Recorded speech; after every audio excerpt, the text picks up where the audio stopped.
La historia de la humanidad tiende a repetirse. Al igual que la moda, el comportamiento del ser humano parece estar encerrado en un círculo repetitivo. El poder de la palabra, ese discurso poderoso que llega hasta el alma de las personas, es sin duda el arma más peligrosa que puede tener un político. Wir müssen einen neuen Menschen erziehen. Was es uns gelang, dem deutschen Volk eine neue Idee zu geben. Colombia no ha sido distinto al resto del mundo. Por allá en 1948, Jorge Eliezer Gaitán, uno de los líderes más influyentes de ese momento, fue asesinado por el partido de oposición, generando el famoso Bogotazo, que cobró la vida de miles de personas en todo el país, generando una guerra civil que duró años, mientras liberales y conservadores se mataban por el color de su bandera. Luego, en la época del narcotráfico, Pablo Escobar se encargó de asesinar brutalmente a 4 candidatos a la presidencia porque a su juicio eran un problema para su negocio. Pero no todos los que hablan bonito en sus discursos políticos son personas honorables. Álvaro Uribe Vélez se proclamó como el salvador de Colombia en una época en donde la guerrilla tenía acorralado al país con sus secuestros, y de nuevo los colombianos vieron en ese hombre de corta estatura, de mirada fuerte y de carácter de acero, la solución ante la crisis de seguridad que vivía el país. Durante 4 años, los diarios y los medios de comunicación exaltaban la efectividad de las fuerzas militares en la lucha contra las guerrillas de las FARC y el ELN. Tardamos más de 6 años en descubrir que miles de esas muertes anunciadas como bajas de la guerrilla solo eran falsos positivos, creados por las fuerzas militares a cambio de estímulos por parte del gobierno de Uribe. Fue difícil creer que al menos 6.402 personas inocentes habían muerto producto de una farsa creada por las fuerzas militares y apoyadas por un gobierno que usó esas bajas para extender su mandato y mantenerse en la figura discreta de una democracia que defendía la seguridad nacional. Las evidencias comenzaron a salir a la luz. Decenas de militares activos y en retiro terminaron confesando su participación en asesinatos planeados calculadamente para ofrecerle al Estado la seguridad social que demandaba su gobernante.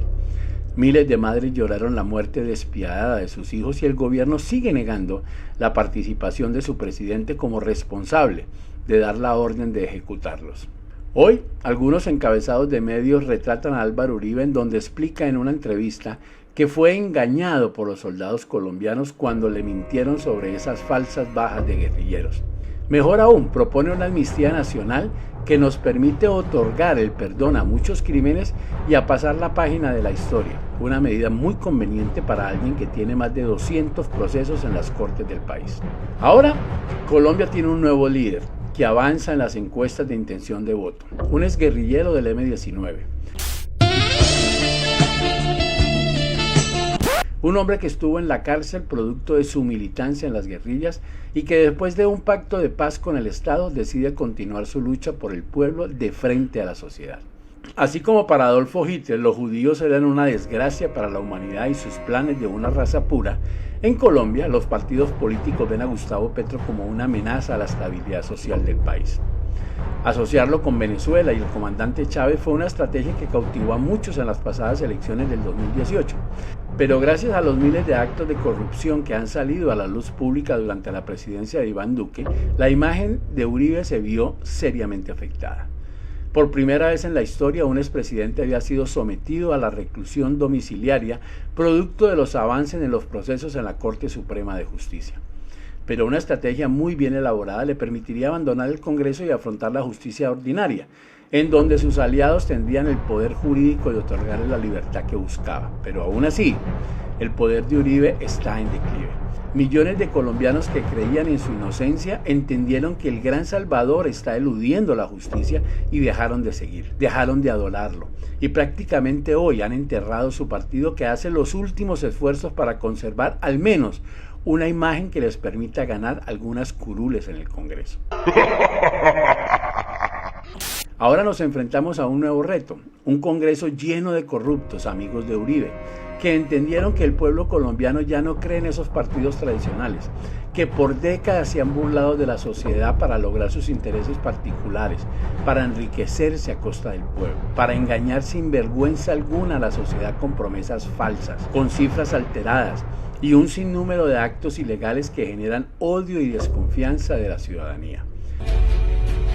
Jorge Jorge Eliezer Gaitán le había dicho al pueblo de Colombia: no se dejen dividir por aquellas élites que lo han usufructuado todo, aquellas élites que se consideran bajo un designio divino quizás herederas eternas del poder solo por la gracia de su apellido. Petro se ha convertido en un dolor de cabeza para las clases dirigentes que desean mantener al país en el estado actual de dominio por parte de los poderosos, por parte de la banca privada, que domina la economía nacional gracias al apoyo parcializado del Congreso, que a su vez recibe el apoyo de los grandes empresarios para conseguir sus curules en un Congreso cada vez menos confiable y con una agenda muy distinta a la del pueblo que lo elige.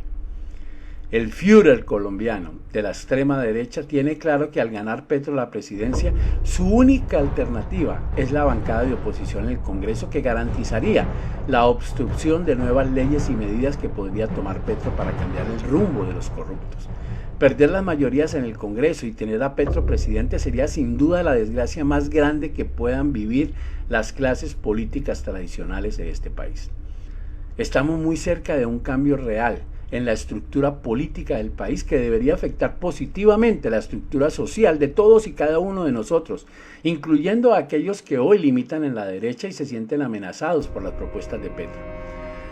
Como dije al inicio, la historia tiende a repetirse y ahora más que nunca sabemos que el narcotráfico es más organizado y sólido de lo que estaba en la época de Pablo Escobar, lo cual debe obligarnos a pensar en la posibilidad que exista un atentado contra la vida de Gustavo Petro, al igual que pasó con Luis Carlos Galán, con Carlos Pizarro y todos aquellos que buscaban un cambio en la estructura social de Colombia. Petro no debe exponerse en las plazas públicas como lo hizo en Cali. Tenemos el deber de convencerlo de mantener su campaña limitada a las redes sociales. El mismo discurso que dio en la Plaza de Banderas pudo ser transmitido en vivo desde un lugar seguro, sin tomar riesgos. Y nosotros debemos entender que en un país como el nuestro, en donde reina la impunidad y todos los corruptos buscan que Petro no llegue a la presidencia, todo riesgo innecesario es considerado un acto de irresponsabilidad. No necesitamos un héroe, necesitamos un presidente que cambie este país.